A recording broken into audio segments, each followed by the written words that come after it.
The solidity of a 100-year-old house always tells a story of quality and durability.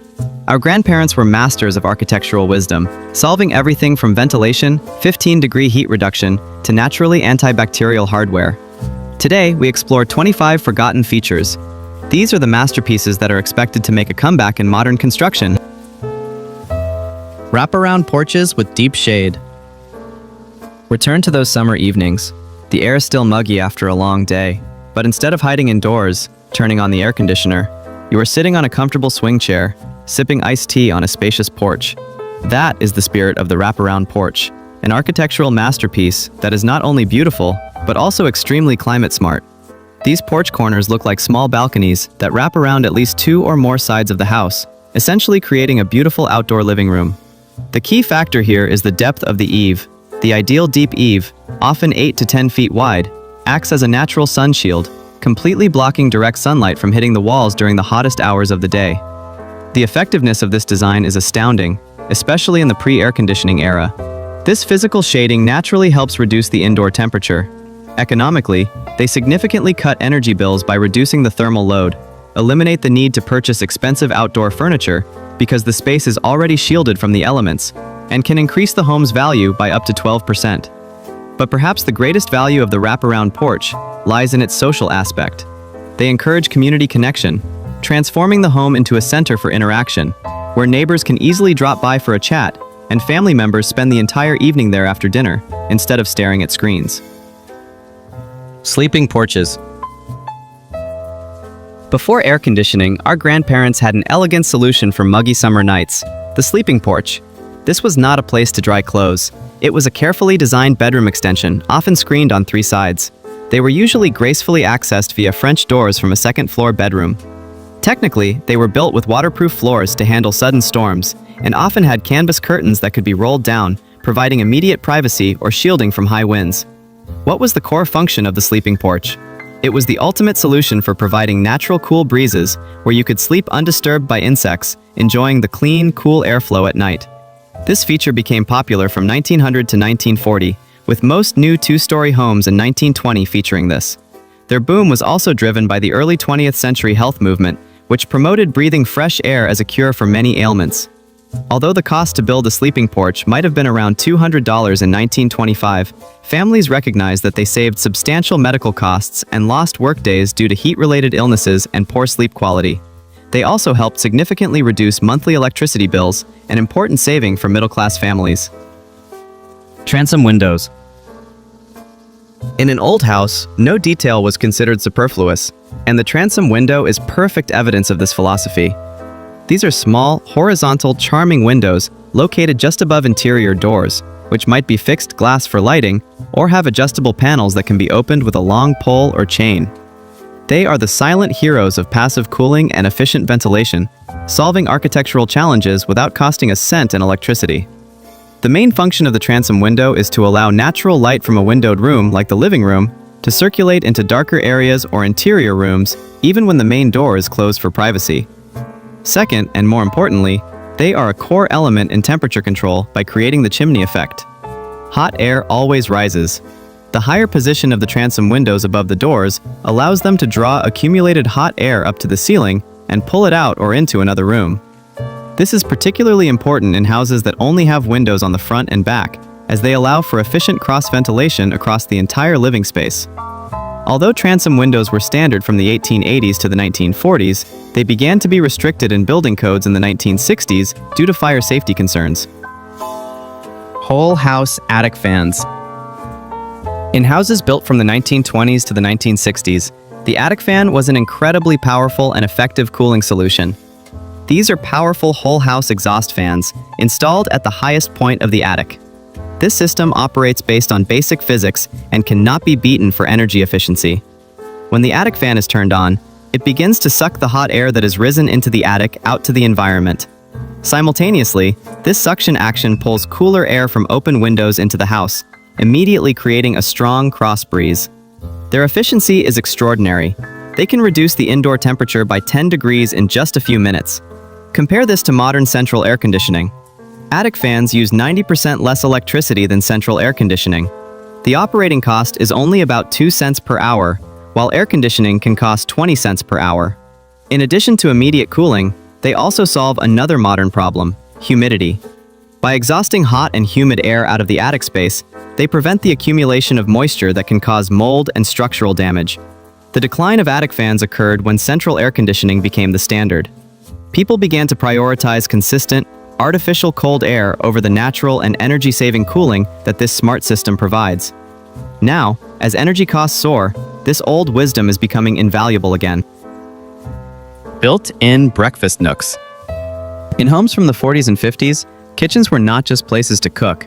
They were the center of family life, and the built-in breakfast nook was the perfect expression of that spirit. These are clever corner configurations, custom designed to blend perfectly with the kitchen architecture. They typically include built-in benches or banquettes with hidden storage space beneath the cushions, along with a custom-sized table that fits just right. The brilliance of the breakfast nook lies in its ability to maximize floor space wonderfully. They use 30% less area than a traditional dining set capable of serving the same number of people. In an era where suburban plots are shrinking and home space is becoming precious, this space-saving capability is an architectural gift. Moreover, these cozy corners create an intimate dining space, a magnet that encourages family members to connect, start the day together, and share everyday meals without having to clean up the formal dining room. Built-in breakfast nooks were popular in over half of middle-class homes in the 1940s and 1950s. Sadly, this trend declined in the 1970s when open floor plans and formal dining rooms became fashionable. Today, as we crave convenience and space optimization, the built-in breakfast nook is a feature we should reintegrate into every new home. Did your family ever bring beds out to the porch or use transom windows to catch a breeze? Share your story below. Self-contained kitchens. When we talk about the return of old architectural features, the self-contained kitchen is perhaps the most controversial, but also an extremely practical one. In old houses, the kitchen was designed as a separate space, completely isolated from the main dining and living areas. Its most important function was to control smell, sound, and chaos. It allowed homeowners to keep clutter, noisy cooking sounds, and cooking smells confined to a single space. Think about parties or large dinners. When guests arrive, you could easily close the kitchen door, providing privacy for the chef preparing the meal and hiding the behind-the-scenes chaos. It offered a practicality that modern open floor plans have sacrificed. Open floor plans, while popular, require us to clean constantly and force us to live with the smell of grease and the sound of the range hood all evening. The self-contained kitchen, along with the butler's pantry, was the previous generation's answer to elegance and efficient organization. They allowed family life and entertainment life to coexist without disturbing each other. Large laundry rooms with slop sinks. In an era where the laundry room is often just a small corner in a closet or a secluded spot in the basement, our grandparents' large laundry rooms were truly functional utility spaces, designed for maximum function and cleanliness.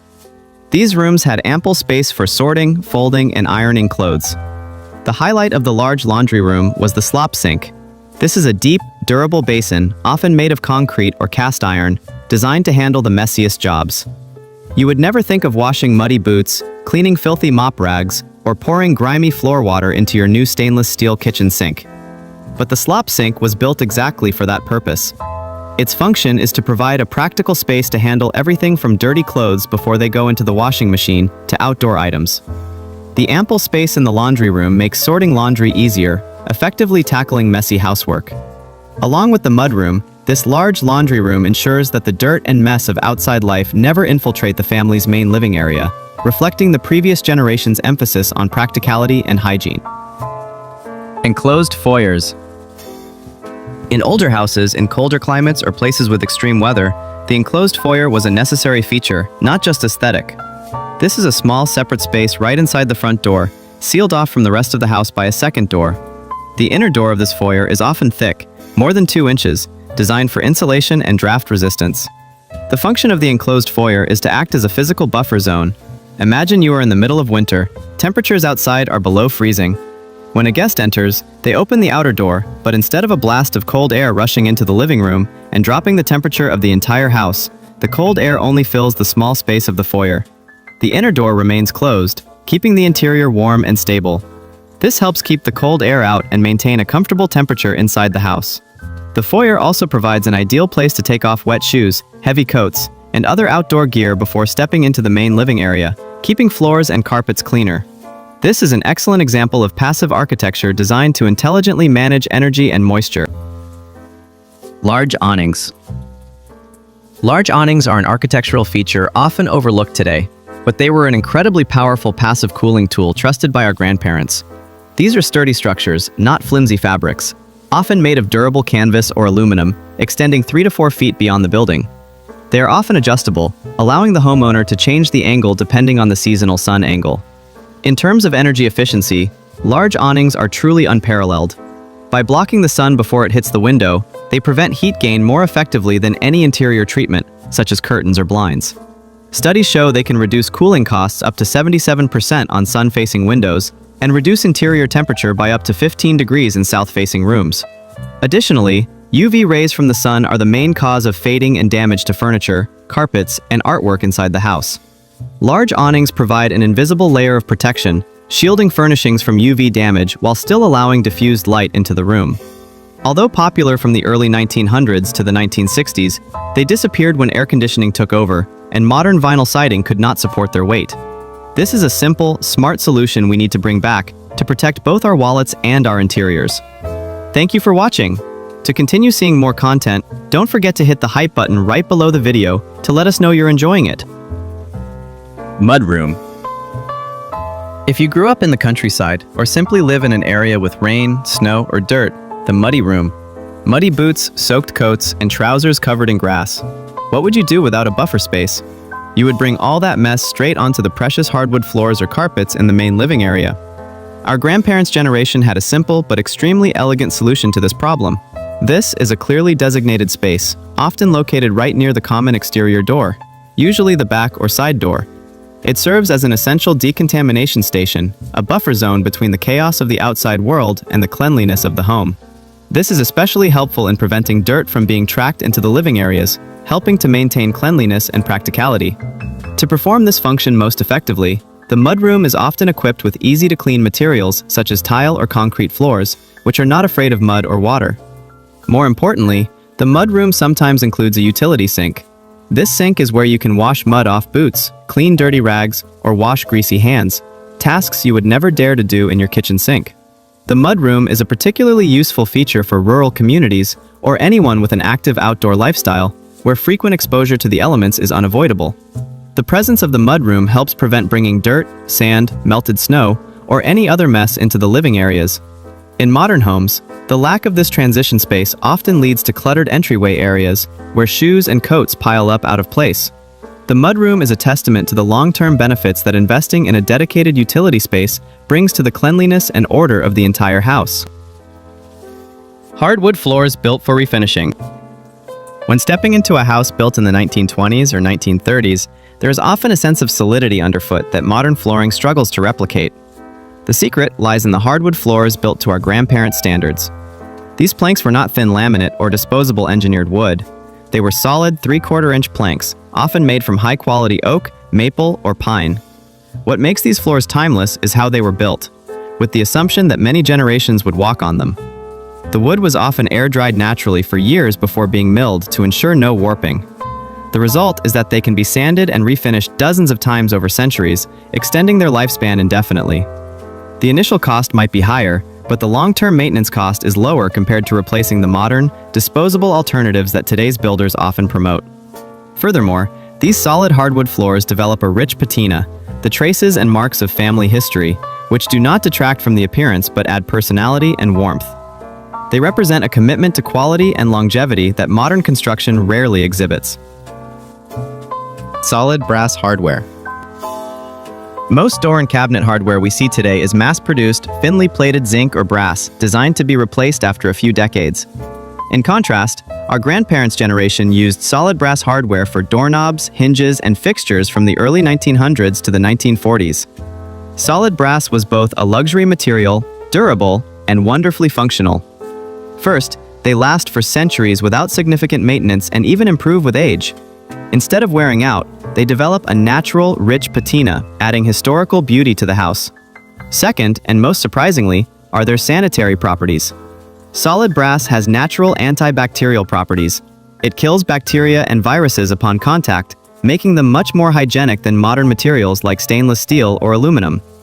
Finally, unlike plated hardware that suffers irreparable damage, old brass hardware can be cleaned, polished, or repaired, proving that quality is built to last forever. The mass production of cheap hardware in the 1960s convinced consumers that replacing fixtures every few decades was normal. Built-in cabinetry and custom woodwork. In houses from the 1950s, you will see a distinct difference in how storage was handled.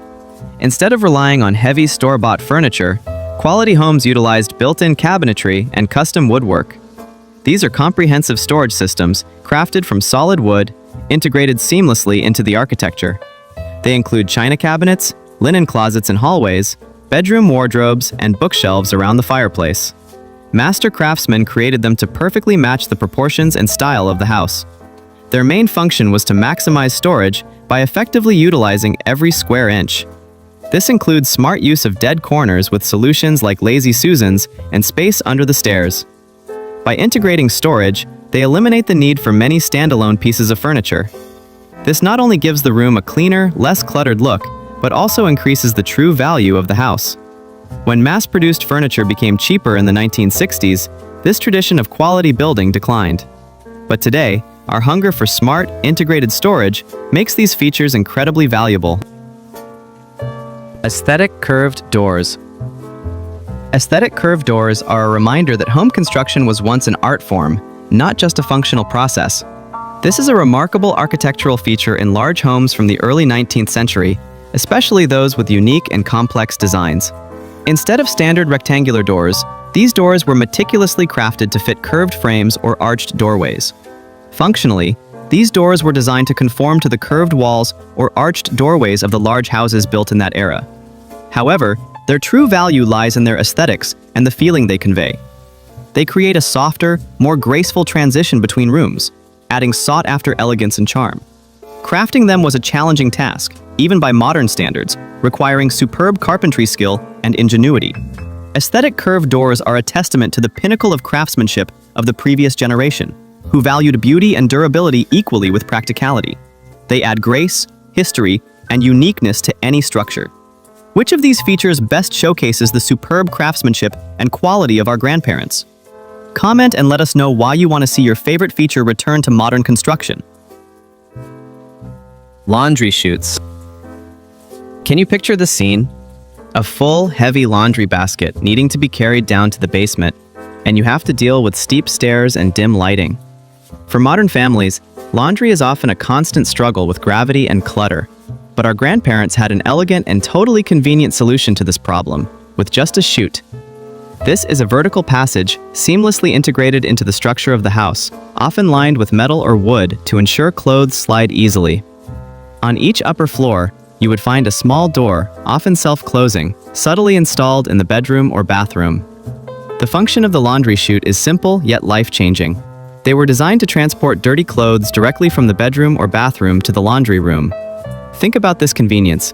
You no longer have bulky, messy laundry baskets scattered throughout the bedroom or hallway. Everything is collected and centralized, ready for laundry day. Much more importantly, this eliminates having to carry those heavy baskets down multiple flights of stairs, a real hazard that can prevent potential stair accidents, especially important for the elderly or young children. This is an excellent practical and space-saving feature. Laundry chutes were standard in middle-class homes from the 1920s to the 1960s. They disappeared when one-story ranch-style homes became popular, eliminating the second floor, and when modern fire safety regulations became stricter. However, for multi-story homes, the laundry chute remains an irreplaceable tool for optimizing housework. Picture rails. In the era of drywall, where a small nail is not a big deal, it is hard for us to imagine the sophistication and importance of the picture rail for older homes. Since the 1940s, the picture rail was a standard feature. These are narrow, decorative wooden moldings installed horizontally, often about 12 to 18 inches below the ceiling. They might look like a minor decorative detail, but they were an invaluable architectural solution designed to protect the house structure. The main function of the picture rail is to allow the homeowner to hang artwork, large mirrors, or even decorative tapestries using wire or chains without drilling any holes into the wall. This was extremely important for older houses built with plaster walls. Plaster walls are prone to cracking, chipping, or severe damage when drilled or nailed. The picture rail offers unparalleled freedom to redecorate. Homeowners can change the position of artwork up or down or horizontally frequently without causing any physical damage to the wall. This saves time and cost for patching walls. Additionally, they had another aesthetic function. By creating a horizontal line near the ceiling, the picture rail helped 8-foot ceilings appear taller. They were eliminated in the 1950s when modern drywall made patching holes easier. But for anyone living in a historically valuable house, or simply wanting decorating flexibility without damaging walls, the picture rail is an indispensable feature. Butler's pantries. In houses designed for formal entertaining, the butler's pantry was the silent coordination center, the pinnacle of organization and elegance. This is not a typical pantry for storing canned goods. It is a transition space, a luxurious buffer zone located between the kitchen and the dining room. Popular from the late 19th century until the 1950s, these rooms were where the magic of entertaining happened.